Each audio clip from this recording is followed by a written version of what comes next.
So we want to find the fraction that's exactly halfway between 1/3 and 1/4. And there's a few ways to do it. You could add 1/3 plus 1/4 and then divide that by 2. That would work. I find it a little bit easier for me to get the same denominators and then just compare the numerators. So let's do it that way.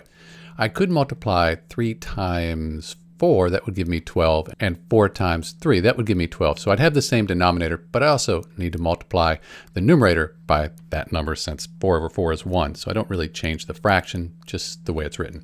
And over here, times 3 over 3.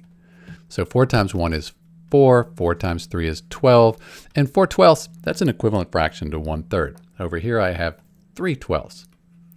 So I want to figure out what is halfway between 4/12 and 3/12. So what's halfway between 4 and 3? The way you could do it, you could add 4 plus 3 and then divide by 2. So 7 divided by 2 equals 3.5. So 3.5/12, that's halfway between our 4/12 and our 3/12. It's not very pleasing to have a decimal there. Let's just double the numerator and the denominator. 3.5 times 2 is 7, and then 12 times 2, that's 24. And that means we have 7/24 is the fraction that's halfway between 1/3 and 1/4.